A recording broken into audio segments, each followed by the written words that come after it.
All right, let's get right into it. Think about it. For centuries, museums have been the places where America tells its story, right? They're kind of like our collective memory keepers.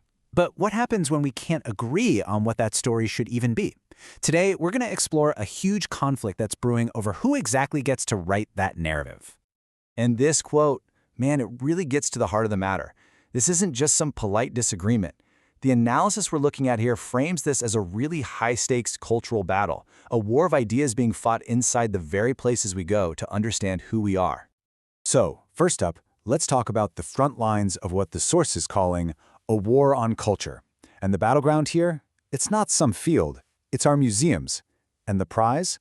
Well, it's the very story of America itself. Okay, so what's the central conflict here? At its core, it's a presidential push to reshape American culture by taking direct aim at what the White House is calling woke museums. So this is a really direct, confrontational effort to change things, starting from the very top. So how did this whole push become, official policy?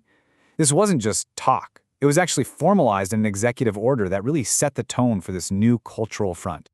And if you look at the specific language from that executive order, it's pretty revealing. It accuses major institutions. We're talking about places like the Smithsonian of promoting a divisive, race-centered ideology and an improper ideology. I mean, the main accusation is basically that these museums are failing a patriotism test. And the stated goal behind all this criticism? It's pretty clear. The administration's whole mission here is to bring these institutions back in line with a very specific vision, one where they act primarily as symbols of inspiration and American greatness. Okay, so what does that actually look like in practice? Well, the criticism has been aimed at exhibitions that cover some really complex and, frankly, sensitive parts of U.S. history. Things like the legacy of slavery or the long struggle for gay rights. The claim being made is that these topics focus too much on the negative parts of the nation's past instead of its triumphs.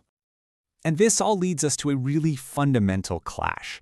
This isn't just about a few individual exhibits.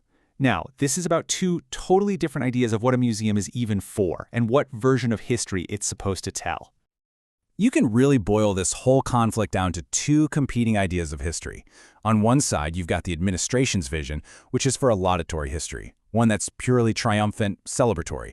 And on the other side, you have the museum's long-standing mission, which is to present a comprehensive history, one that tries to be accurate by including the nation's flaws right alongside its incredible successes. And this whole clash isn't happening in a vacuum. It's colliding head-on with a major cultural shift that's been happening in the arts world, a movement that really picked up steam after 2020 to actively challenge that traditional, white, Eurocentric perspective and tell a much more inclusive story of all Americans. So as you can imagine, all of this pressure puts museums in a really, really tough spot.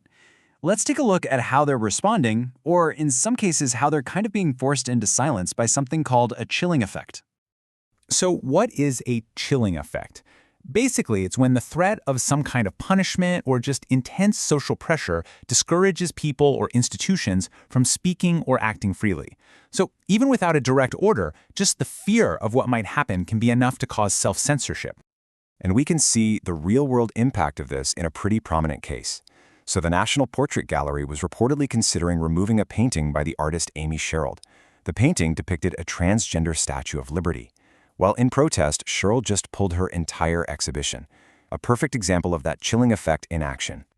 Which brings up a really critical question, right? With their missions under fire like this, why aren't more of these institutions pushing back more forcefully, more publicly?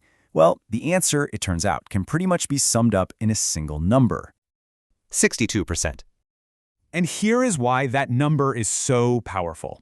An institution as huge as the Smithsonian, it gets more than 60% of its funding directly from the federal government. That kind of financial dependence, well, it creates this incredible vulnerability. It's a massive deterrent against publicly taking on the administration.